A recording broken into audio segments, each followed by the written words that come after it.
মাথার উপরে গনগনে রোদ, গ্রীষ্মকাল বলে কথা। চারিদিক ধুধু ফাঁকা মাঠ, একটা পিঁপড়ে দেখা পর্যন্ত নেই। এদিকে এক সিংহ জলের সন্ধানে হন্য হয়ে ঘুরছে।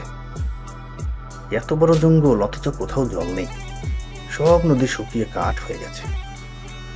শেষে তার মনে হলো বনের মধ্যভাগে একটা বিশাল পুকুর আছে। এই গরমে সেই পুকুরে গেলে হয়তো জল পাওয়া যেতে পারে। সে পুকুরের কাছে গিয়েই দেখে একটা বিরাট দাঁতওয়ালা বুনো শূকর জলের জন্য পুকুরে নামছে। সিংহ পুকুরের দিকে তাকিয়ে দেখে পুকুরে অনেকটাই জল আছে। সিংহ গর্জন করে উঠল। সিংহের গর্জন শুনে বুনো শুয়োর থেমে গেল ঠিকই, কিন্তু ভয় পেল না। সিংহ দৌড়ে সেখানে গিয়ে বলল, আমি এই বনের রাজা, তাই এই পুকুরের জল আমার প্রাপ্য। বুনো শুয়োর বলল, কিন্তু পুকুরে আমি আগে নেমেছি। এরপর দুজনের মধ্যে শুরু হয়ে গেল কথা কাটাকাটি। এরপর বেঁধে গেল তুমুল ঝগড়া। কয়েক মিনিটে তাদের ঝগড়া মারামারি রূপ নিল। বুনো শুয়োর আর সিংহের সাথে পেরে ওঠে কিভাবে?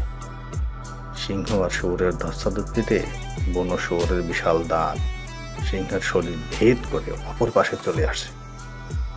আর সিংহের মুখের দাঁতের কামড়ে শুয়োরের শ্বাসনালী বিচ্ছিন্ন হয়ে যায়।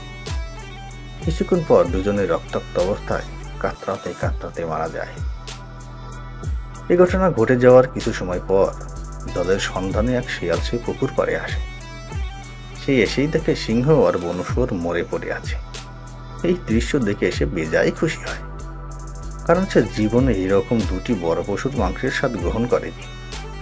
এরপর সে পরম আনন্দে কর্মর করে চিবিয়ে চিবিয়ে মাংস খেয়ে, পুকুরের জল খেয়ে, লেজ দোলাতে দোলাতে বনের ভিতর চলে গেল। শিক্ষা: দ্বন্দ্ব না করে নিজেদের সমস্যা নিজেরাই মিটিয়ে নেওয়া ভালো। যদি সিংহ আর বুনো শুয়োর দুজনেই একসাথে জলপান করে নিত, তাহলে তারা মারা যেত না, আর শিয়ালও তাদের মাংসের স্বাদ নিতে পারত না। নিজেদের দুর্বলতার জন্য অন্যের কাছে সুবিধার কারণ না হয়ে দাঁড়ায়, সেই দিকে খেয়াল রাখতে হবে। বন্ধুরা, ভিডিওটি ভালো লাগলে অবশ্যই লাইক, কমেন্ট এবং শেয়ার করবেন। আর পেজটিতে অবশ্যই ফলো দিয়ে সঙ্গে থাকবেন। আর চ্যানেলটি যদি সাবস্ক্রাইব করে না থাকেন, প্লিজ সবাই সাবস্ক্রাইব করে রাখবেন। সবাইকে অসংখ্য ধন্যবাদ।